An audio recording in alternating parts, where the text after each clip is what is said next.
नमस्कार दोस्तों, मैं हूं सोना बैनर्जी और हमारे सांस्कृतिक ज्ञान चैनल में आप सभी का भरपूर स्वागत है।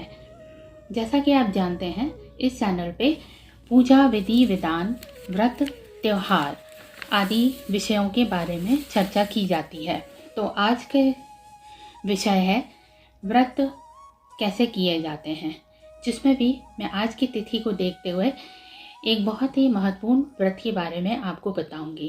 जैसा कि आप लोगों को पता है, भारतीय संस्कृति में तिथि का और पंचांग का बहुत महत्व है। सबसे पहला तो मैं आपको तिथि बता दूं आज है 21 नवंबर 2022 और जैसा कि आप जानते हैं, भारतीय संस्कृति में 12 मासों में हर मास में 2 पक्ष पड़ते हैं, एक शुक्ल पक्ष और एक कृष्ण पक्ष। इस तरह जो महीना है हर मास 2 पक्षों में विभाजित होता है और हर पक्ष में तरह तरह के व्रत और त्यौहार मनाए जाते हैं। व्रत वो होते हैं जो हमेशा हर मास में आते हैं या हर पक्ष में पड़ते हैं, और त्यौहार वो होते हैं जो किसी किसी माह में आते हैं। उनका अपना माह के हिसाब से मासफल होता है। तो आइए दोस्तों, आज हम आपको तिथि के हिसाब से बताते हैं प्रदोष व्रत के बारे में।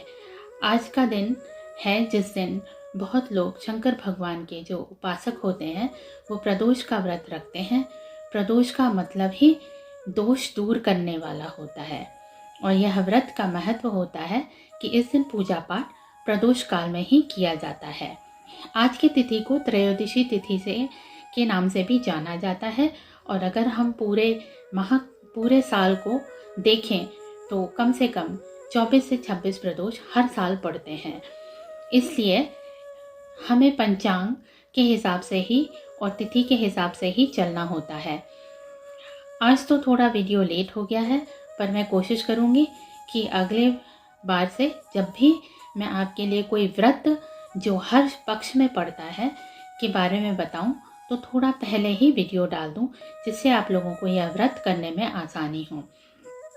वैसे तो आज का वीडियो जो है वो प्रदोष व्रत के बारे में है, इसलिए जब भी हर पक्ष में, चाहे वो शुक्ल पक्ष हो या कृष्ण पक्ष हो, किसी भी माह का आप आज के दिए गए वीडियो में बताए हुए विधि और विधान के हिसाब से पूजा कर सकते हैं।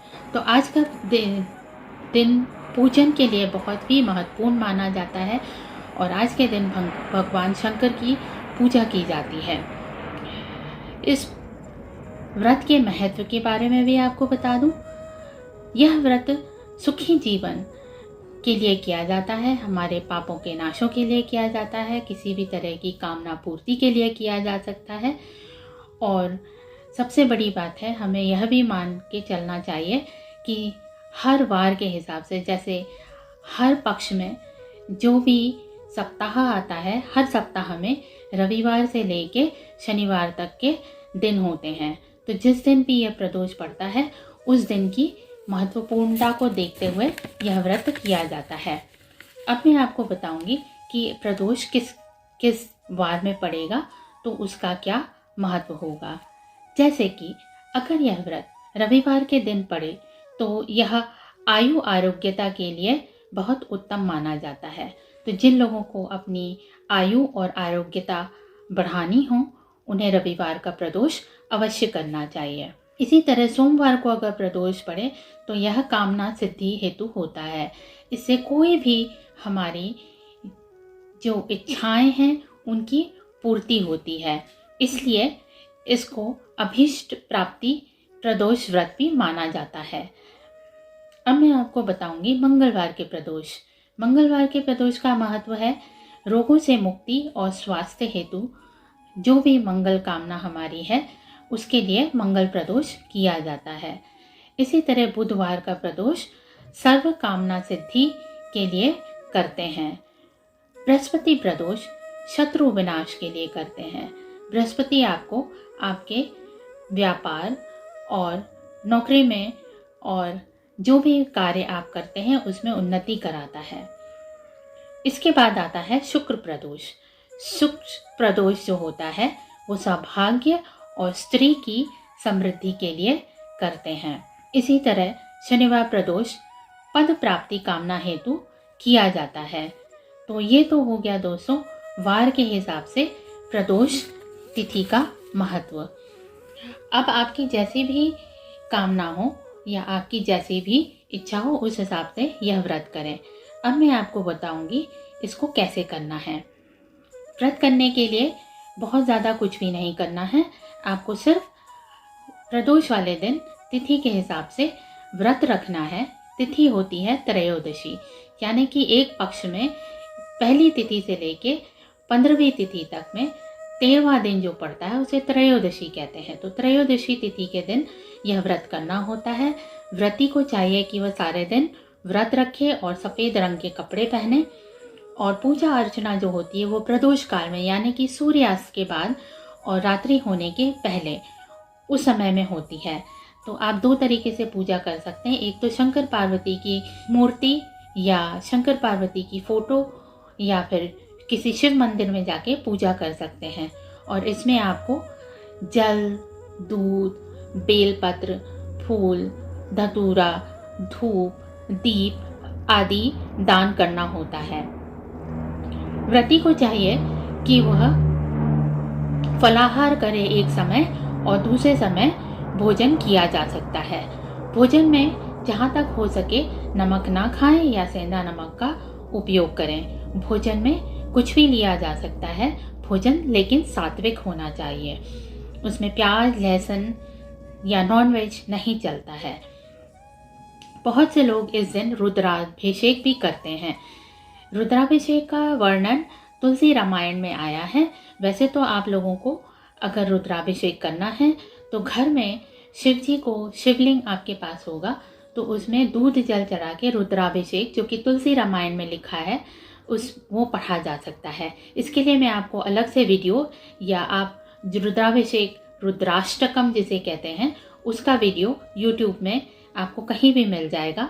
नहीं तो मैं आपको अगले वीडियो में रुद्राभिषेक, रुद्राष्टक के बारे में बताऊंगी। पूजा अर्चना के बाद आपको ब्राह्मण को दान देना होता है और भोजन कराना होता है। दान जो होता है वो यथाशक्ति अनुसार होता है। बहुत ही आसान सा व्रत था। इसके लिए आपको ज़्यादा कुछ भी नहीं करना है। हाँ, लेकिन यदि आप एक ही प्रदोष करके छोड़ देते हैं तो आपको उद्यापन करने की ज़रूरत नहीं है। वैसे तो जैसे मैंने कहा कि आपको विधान के हिसाब से जब भी कोई संकल्प लेके आप प्रदोष करें तो कम से कम 11 या 26 प्रदोष करें और उसके बाद उद्यापन करें। उद्यापन में जैसा मैंने कहा कि ब्राह्मणों को संतुष्ट करना होता है और इस दिन ओम नमः शिवाय का जाप भी करना होता है। अब मैं आपको अलग से ओम नमः शिवाय के बारे में बताऊंगी। यह बहुत ही सीधा साधा मंत्र है। इसको 108 बार जाप करें और इसके बाद जैसा कि जिस दिन जो भी वार पड़े उसकी कथा पढ़नी होती है। कथा का वीडियो जो है वो मैं आपको अलग से दूंगी क्योंकि उसमें थोड़ा समय लगेगा। अब मैं आपको शॉर्ट में कथा बता देती हूँ। शौनकादि ऋषि बोले, हे पूज्यवर, आपने यह व्रत संपूर्ण कामनाओं के लिए बताया। अब कृपा करके यह बताने का कष्ट करें कि यह व्रत करने से, सोमवार का प्रदोष व्रत करने से क्या फल पाया जाएगा। सूत जी बोले, एक नगर में एक ब्राह्मणी रहती थी। उसके पति का स्वर्गवास हो गया था। कोई भी उसका धीर धरैया न था, इसलिए वह सुबह होते हुए अपने पुत्र के साथ भीख मांगने निकल जाती थी और जो भी भिक्षा में प्राप्त होता था उससे अपना और अपने पुत्र का पेट भरती थी। एक दिन ब्राह्मणी भीख मांगकर लौट रही थी तो उसे एक लड़का मिला। उसकी दशा बहुत खराब थी। ब्राह्मणी को उस पर दया आ गई। वह उसे अपने साथ घर ले आई। वह लड़का विदर्भ का राजकुमार था। पड़ोसी राजा ने उसके पिता पर आक्रमण करके उसके राज्य पर कब्जा कर लिया था, इसलिए वह सारा दिन मारा मारा फिर रहा था। ब्राह्मणी के आश्रम में वह ब्राह्मण कुमार की तरह पलने लगा। एक दिन ब्राह्मण कुमार और राजकुमार खेल रहे थे। उन्हें वहां गंधर्व कन्याओं ने देख लिया। वे राजकुमार पर मोहित हो गई। ब्राह्मण कुमार तो घर लौट आया, लेकिन राजकुमार अंशुमति नामक गंधर्व कन्या के साथ बात करता रह गया। दूसरे दिन अंशुमति अपने माता पिता को राजकुमार से मिलाने के लिए ले गई। उनको राजकुमार पसंद आया। कुछ ही दिनों बाद अंशुमति के माता पिता को भगवान शंकर ने स्वप्न में आदेश दिया कि वे अपनी कन्या का विवाह राजकुमार से कर दें। फलतः उन्होंने अंशुमति का विवाह राजकुमार से कर दिया। ब्राह्मणी को ऋषियों ने आज्ञा दे रखे थे कि वह सदा प्रदोष व्रत करती रहे। उसने व्रत के प्रभाव और गंधर्व राज की सेनाओं की सहायता से राजकुमार ने विदर्भ से शत्रुओं को मार भगाया और अपने पिता के राज्य को पुनः प्राप्त कर वहां आनंद पूर्वक रहने लगा। राजकुमार ने ब्राह्मण को अपना प्रधानमंत्री बनाया। राजकुमार और ब्राह्मण कुमार जिस प्रकार ब्राह्मणी के प्रदोष व्रत की कृपा करे उसी प्रकार शंकर भगवान अपने दूसरे भक्तों के भी दिन फेरते हैं।